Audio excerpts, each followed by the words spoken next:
Konnichiwa, Shasen desu. Hajimemashite. Aujourd'hui, on va regarder une recette du petit déjeuner japonais. Le petit déjeuner japonais est plus salé et contient des aliments très frais qui est bon pour votre santé. La préparation peut-être va prendre un peu du temps, mais on pourrait tout à fait préparer à la veille et il suffit de le chauffer le lendemain, le bon matin, si vous souhaitez. Si vous êtes curieux, allez, on va découvrir cette recette. Deva, hajimashou.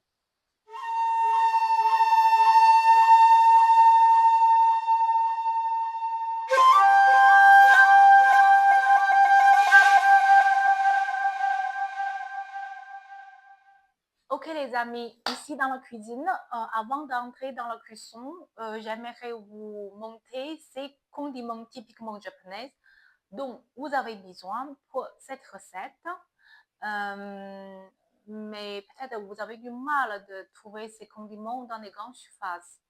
À mon cas, j'ai trouvé sur Internet tel que Amazon. Et renseignez-vous auprès de magasins asiatiques si vous habitez dans les grandes villes ou vous pourrez tout à fait les chercher sur Internet. Donc, tout d'abord, ce sont des pâtes miso. Donc, aujourd'hui, je vais vous utiliser tous les deux types de miso, pâte miso rouge et pâte miso blanc. La sauce incontournable de cuisine japonaise, c'est les sauces mirin et aussi sake pour la cuisine. Donc, tout ça, il vous faudrait équiper pour la cuisine traditionnelle japonaise. Alors, c'est parti pour la cuisson. Les Français ont l'habitude de faire cuire le riz dans l'eau bouillante. On y fait en Asie, tel qu'au Japon, on utilise le rice maker, la machine pour faire cuire le riz. Vous voyez, quand je mets le doigt dedans, il y a une couche de l'eau qui est à peu près la même épaisseur que la couche du riz. C'est-à-dire que le riz arrive jusqu'à là et de l'eau couvert jusqu'à là, même distance. Donc comme ça, en fait, on n'a plus besoin de peser quantité de riz. En fait. On va tout simplement le faire cuire.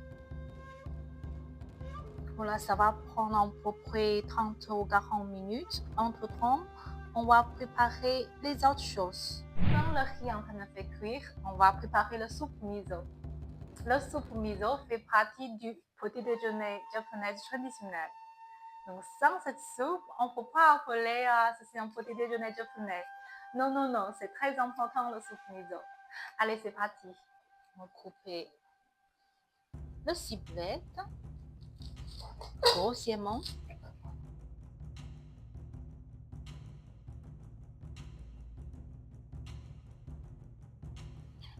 Et voilà les champignons.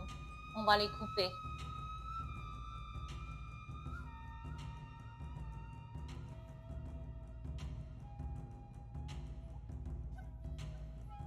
Et voilà. Pour le soupe miso, tout d'abord, on va mettre des poudres de poisson dashi.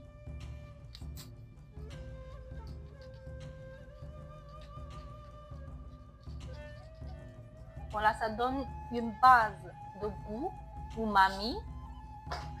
On va ensuite mettre des ciblettes ou les poireaux si vous avez les poireaux.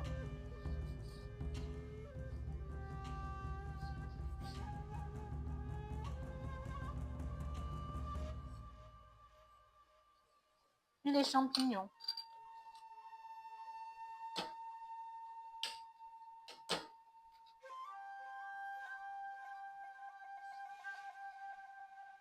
Aujourd'hui, je n'ai pas de shiitake. Si vous en avez, privilégiez le champignon shiitake. Toujours avec un peu de wakame.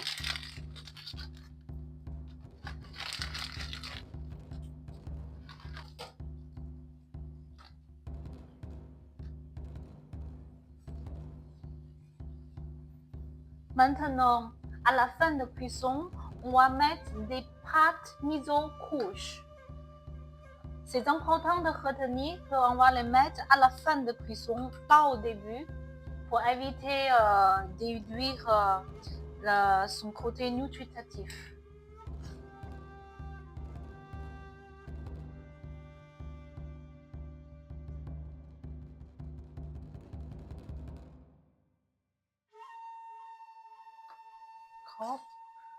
Une cuillère.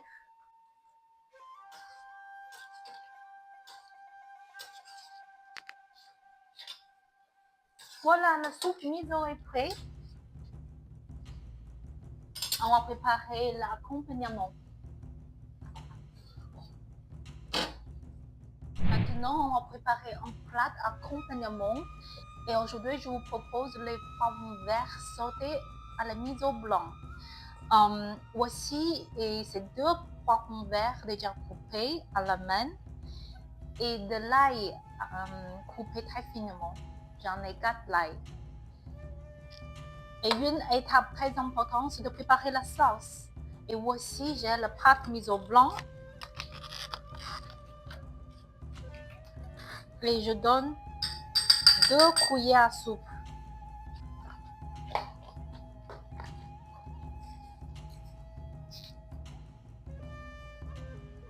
Et je mélange avec à peu près 2 cuillères à soupe de mirin.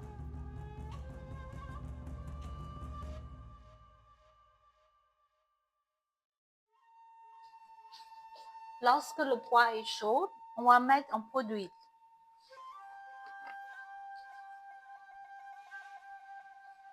On va mettre de l'ail.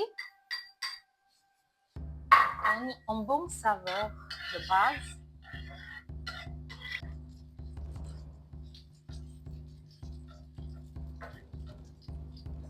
Ensuite, on va mettre des pommes vertes préalablement coupées. Et maintenant, on va mettre la sauce. Pâte miso est salée, donc habituellement, on n'a plus besoin d'ajouter du sel.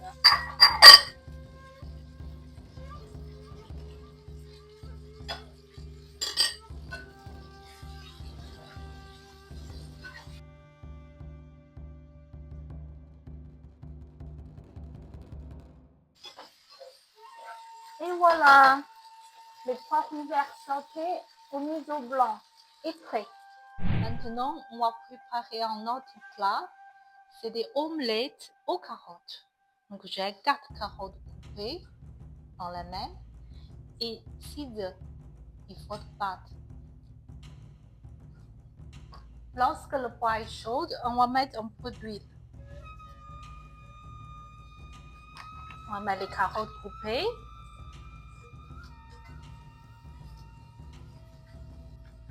On y ajoute un peu de sel et un peu de sucre.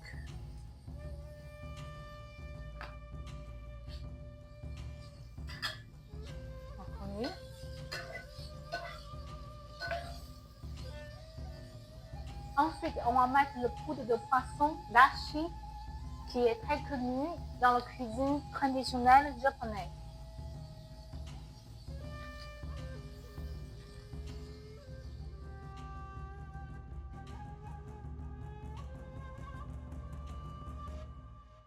On va battre les œufs.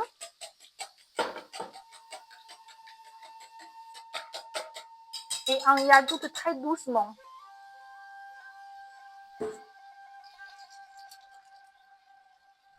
Il faut baisser le feu pour qu'il puisse cuire tout doucement. En même temps, on remue délicatement.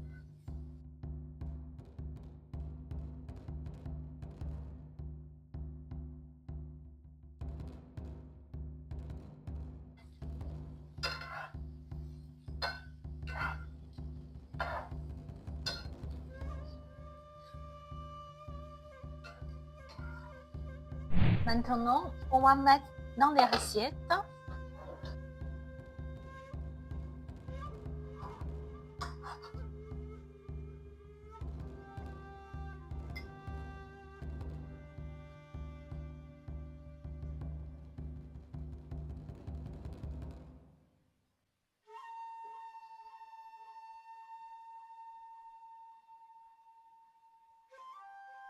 Et voilà, itadakimasu.